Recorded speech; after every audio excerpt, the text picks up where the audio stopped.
नई दिल्ली। पिछले काफी समय से देश भर में पुरानी पेंशन योजना यानी ओल्ड पेंशन स्कीम ऑप्स को फिर से लागू करने की मांग हो रही है। इसको लेकर पूरे देश में राष्ट्रीय स्तर पर आंदोलन चल रहा है। जब जब चुनावी सीजन करीब आता है, इसकी मांग और तेज हो जाती है। ऐसे में आगामी लोकसभा चुनाव के मद्देनजर अब नए सिरे से पुरानी पेंशन योजना को लागू करने की मांग को लेकर बहस छिड़ गई है। एक तरफ सरकार जहां पुरानी पेंशन को लागू किए जाने के पक्ष में नजर नहीं आ रही है, वहीं चुनावी माहौल में विपक्षी पार्टियां पुरानी पेंशन व्यवस्था की बहाली पर लगातार सियासत करती आई हैं।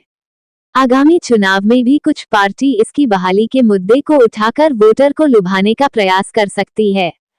ऐसे में क्या लोकसभा चुनाव को देखते हुए केंद्र की मोदी सरकार कर्मचारियों की मांग को ध्यान में रखते हुए एक बार फिर से पुरानी पेंशन को वापस ला सकती है?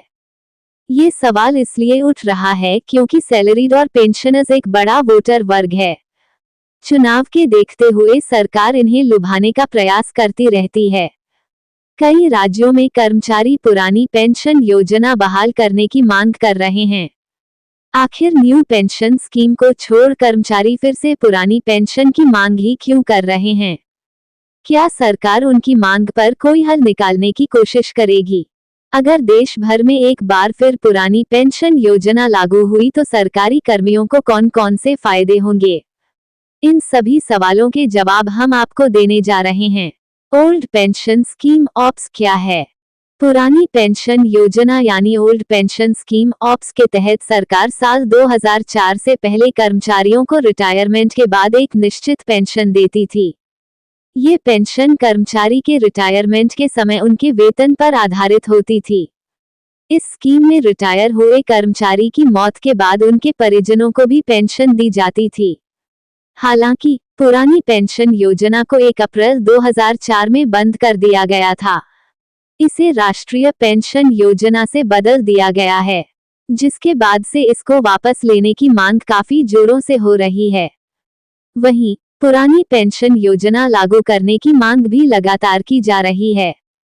पुरानी पेंशन योजना के फायदे: इस स्कीम के तहत कर्मचारियों को रिटायरमेंट के समय उनके वेतन की आधी राशि पेंशन के रूप में दी जाती है। पुरानी पेंशन स्कीम में अगर रिटायरमेंट के बाद कर्मचारी की मृत्यु हो जाए तो उनके परिजनों को पेंशन की राशि दी जाती है। इस स्कीम में पेंशन देने के लिए कर्मचारियों के वेतन से किसी भी तरह की कटौती नहीं होती है।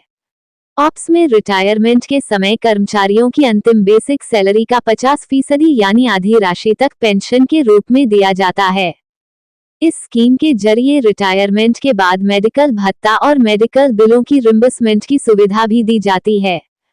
इस स्कीम में रिटायर्ड हुए कर्मचारी को 20 लाख रुपए तक ग्रेच्युटी की रकम दी जाती है। ओपीएस बहाली पर सरकार ने फिर साफ किया अपना रुख। हालांकि इस योजना को फिर से लागू करने को लेकर सरकार ने अपना रुख एक बार फिर साफ कर दिया है।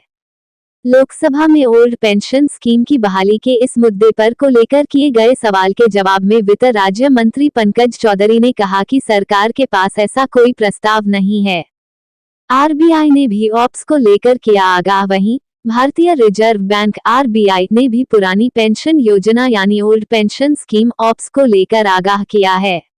आरबीआई ने कहा है कि इसे लागू करने से राज्यों के वित्त पर काफी दबाव पड़ेगा और विकास से जुड़े खर्चों के लिए उनकी क्षमता सीमित होगी। आरबीआई की रिपोर्ट में कहा गया है कि इस प्रकार राज्यों के पुरानी पेंशन की ओर लौटना पीछे की तरफ जाने की दिशा में एक बड़ा कदम होगा।